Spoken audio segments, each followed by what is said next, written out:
अभी अध्याय 4 का हम आखिरी भाग प्रस्तुत करते हैं। श्री साईं बाबा का शिरडी में प्रथम आगमन। ओम साई राम। सभी को मां सरस्वती के आशीर्वाद से मैं आगे बढ़ती हूँ। श्री साईं बाबा के माता पिता, उनके जन्म और स्थान का किसी को भी ज्ञान नहीं था। इस संबंध में बहुत छानबीन की गई, बाबा से तथा अन्य लोगों से इस विषय में पूछताछ की गई, परंतु कोई संतोषप्रद उत्तर सूत्र हाथ नहीं लग सका। यथार्थ में हम लोग इस विषय में सर्वथा अनभिज्ञ हैं। नामदेव कबीरदास जी का जन्म अन्य लोगों की भांति नहीं हुआ। वे बाल रूप में प्रकृति की गोद में पाए गए। नामदेव भीमरथी नदी के तीर पर गोनाई को और कबीर दास जी भागीरथी नदी के तीर पर पड़े हुए मिले थे। ऐसे ही श्री साईं बाबा के संबंध में था कि शिरडी में नीम वृक्ष के तले 16 वर्ष की आयु में तरुण अवस्था में स्वयं भक्तों के कल्याण प्रकट हुए। जो नीम वृक्ष है शिरडी में, वहीं पे वो प्रकट हुए थे 16 वर्ष की आयु में। उस समय वे पूर्ण ब्रह्मज्ञानी प्रतीत होते थे। उन्होंने माया को ठुकरा दिया था। साईं बाबा ने माया को ठुकरा दिया था 16 वर्ष की आयु में। तब भी वो कहते थे मुझे माया पीछा नहीं छोड़ती, उनके चरणों में लौटती थी।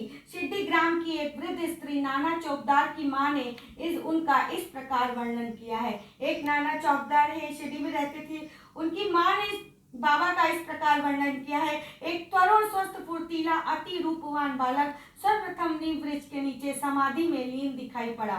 सर्दी व गर्मी की उसे किंचित मात्र भी चिंता नहीं थी। तो उन्होंने ये बखान किया बाबा का कि 16 वर्ष की आयु में पूरा तेज था, प्रकाश था उनके चेहरे पे, और समाधि में लीन वो दिखाई दिए नीम वृक्ष के नीचे। उन्हें न गर्मी का एहसास था, न पानी का, न सर्दी का, किसी चीज का एहसास उनको नहीं था। उन्हें इतनी अल्प आयु में इस प्रकार कठिन तपस्या देखकर लोगों को महान आश्चर्य हुआ। शिरडी वासियों को बहुत आश्चर्य हुआ कि इतनी कम उम्र में वो ध्यान में थे। दिन में वो किसी से भेंट नहीं करते, रात में निर्भय होकर एकांत में घूमते थे। बाबा का ये आचरण था। दिन में वो जल्दी किसी से भेंट नहीं करते थे और रात में एकांत में भ्रमण करते थे, घूमते थे। लोग आश्चर्यचकित होकर पूछते थे कि इस युवक का कहाँ से आगमन हुआ है।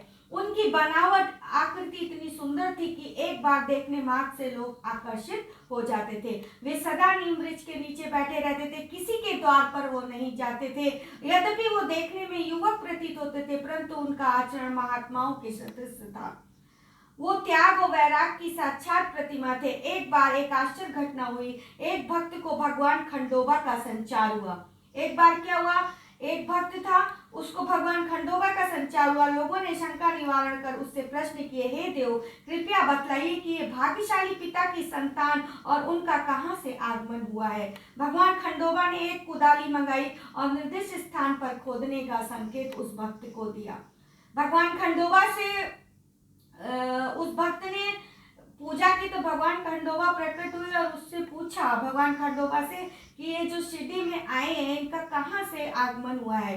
तब भगवान खंडोबा ने एक कुदाली मंगाई और एक निर्दिष्ट स्थान बताया कि वहां पर जाकर इसको खोदो, एक संकेत दिया। जब वो स्थान पूर्ण रूप से खोदा गया, वहां पे 4 दीप जल रहे थे और दरवाजों का मार्ग एक गुफा में जाता था, जहां गौमुखी आकार की एक इमारत लकड़ी के तख्ते पर मालाएं बिखरी थीं।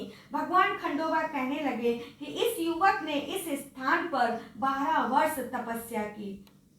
तब लोग युवक से प्रश्न करने लगे, परंतु उसने ये कहकर बात टाल दी कि ये मेरे श्री गुरुदेव की पवित्र भूमि है। परंतु साईं बाबा ने इसके बारे में कुछ भी नहीं बताया। जब उनसे लोग प्रश्न पूछने लगे तो उन्होंने कहा ये मेरे गुरुदेव की पृष्ठभूमि है, अतः मेरा पूज्य स्थान है। तब लोगों ने उस दरवाजे को पूर्वक बंद कर दिया। जिस प्रकार औसत तथा औटंबर वृक्ष पवित्र माने जाते हैं, उसी प्रकार बाबा ने इस नीम वृक्ष को भी उतना ही पवित्र माना और प्रेम किया।